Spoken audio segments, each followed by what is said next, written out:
आदरणीय व्यासपीठ व विद्यार्थी मित्रांनो, विद्यार्थ्यांसाठी सरदार पटेल यांच्या जीवनातील प्रेरणादायी प्रसंग या विषयावर मी बोलणार आहे.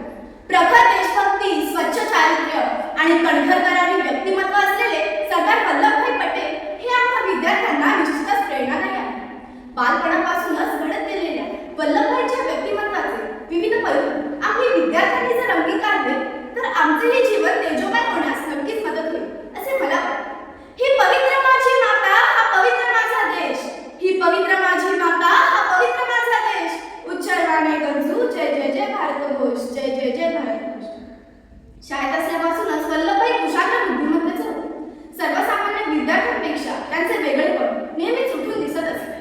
त्यांच्या शालेय जीवनात घडलेल्या अनेक गोष्टी व प्रसंग यातून प्रामुख्याने त्यांची बंडखोर वृत्ती दिसून येते. परंतु विद्यार्थी मित्रांनो, या बंडखोर वृत्तीमध्ये उद्धटपणा मात्र नव्हता. अब्राहम लिंकनने त्याच्या मुलाच्या हेडमास्टरस लिहिलेल्या एका प्रसिद्ध पत्रातील ओळी ऐकल्या. त्यात तो म्हणतो, माझ्या मुलाला हे शिकवा की मुलांशी भलैना करावं आणि सगळ्यांना अद्दल करावं. हा संदेश त्यांनी वल्लभभाई आयुष्यभर जपला. चुकीच्या व अन्यायकारक गोष्टींना त्यांनी कायम ठाम विरोध दर्शवला. त्यांच्यातील संघटन कौशल्य व नेतृत्व गुण याबाबत त्यांच्या शिक्षकांनीही त्यांचे भरभरून कौतुक केल्याचे प्रसंग आपल्याला वाचावयास मिळतात. जीवनाकडे पाहण्याचा त्यांचा दृष्टिकोन नेहमीच सकारात्मक असतो. या संदर्भातील एक प्रसंग आपणास सांगतो. गुजरातमधील एका सरकारी शाळेत वल्लभभाई शिक्षण घेत होते. त्या शाळेतील एका शिक्षकांना विद्यार्थ्यांनी कोणताही प्रश्न विचारला की ते शिक्षक म्हणत, मला काय विचारता, तुमचं तुम्ही पुस्तकात शोधा. विचारलेल्या प्रत्येक प्रश्नावर या शिक्षकांचे हे उत्तर ठरलेले असते. वल्लभभाई म्हणतात, या शिक्षकामुळेच मी स्वयंपूर्ण झालो आणि स्वतःच्या प्रश्नांची उत्तरे स्वतः शोधण्याची मला सवय लागली. या प्रसंगातील विनोदाचा भाग सोडला तरी प्रत्येक गोष्ट स्वतः शिकण्याची वल्लभभाई यांची तयारी असायची हे मात्र खरं. पक्षपात करणाऱ्या व अमानुष वर्तन करणाऱ्या शिक्षकांविरुद्ध त्यांनी बंड पुकारलेली काही उदाहरणे आपल्याला पटेलांच्या चरित्रात वाचायला मिळतात.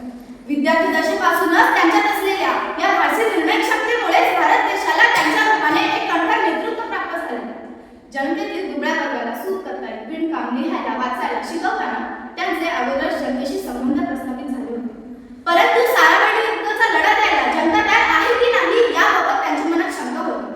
परंतु मनातल्या शंकेला मूळ स्वरूप देणाऱ्या वल्लभभाईंनी अवघ्या 8च दिवसात आपल्या सहकाऱ्यांच्या आणि कार्यकर्त्यांच्या मदतीने शेतकऱ्यांच्या मनातील स्थितीचा अंदाज घेतला आणि शेतकरी कोणत्याही प्रकारच्या त्यागाला तयार असल्याचे त्यांनी समजावून घेतले. कोणत्याही सत्याग्रहापूर्वी किंवा आंदोलनापूर्वी अशा प्रकारे मनस्थितीचा अंदाज घेणारे वल्लभभाई पटेल हे निर्णायक व्यक्तिमत्व होते. स्वातंत्र्य लढ्यातील प्रसिद्ध बारडोली सत्याग्रहामुळे वल्लभभाई पटेल यांना जनतेने सरदार ही पदवी बहाल केली. पुढे ते संपूर्ण देशाचे सरदार बनले. गोरगरिबांबद्दल त्यांना प्रचंड सहानुभूती होती. बारडोलीच्या सत्याग्रहात गोरगरीब शेतकऱ्यांच्या पाठीशी ते एखाद्या सेनापतीप्रमाणे उभे राहिले. गावकऱ्यांशी ते गावकऱ्यांच्याच भाषेत बोलत. त्यामुळे ते सर्वांना आपलेच वाटले. अवघ्या 87,000 शेतकऱ्यांना एकत्र करून सरदार पटेल यांनी केलेल्या बारडोलीतील नियोजनबद्ध आंदोलनामुळे शेतकऱ्यांना न्याय मिळाला. सरकारने वाढवलेला बेसुमार शेतकऱ्या कमी केला. शेतकऱ्यांच्या जप्त झालेल्या जमिनी शेतकऱ्यांना परत मिळाल्या. बारडोलीच्या या तो न भविष्य अशा यशस्वी लढ्याने भारताच्या स्वातंत्र्य संग्रामातील एक तेजस्वी तारा उदयास आला आणि या दीप्यमान ताऱ्याने अर्थात सरदार वल्लभभाई पटेलांनी तन मन धन गुण अखेरच्या श्वासापर्यंत भारतमातेची सेवा केली. स्वातंत्र्योत्तर काळात देशातील संस्थाने विलीन करून त्यांनी एक संघ भारत उभा केला. कोणतीही गोष्ट बुद्धीच्या वस्तूवर घासून घेऊन नियोजनबद्ध पद्धतीने तातडीने निर्णय घेणे हे सरदार पटेल यांचे मोठेच कौशल्य.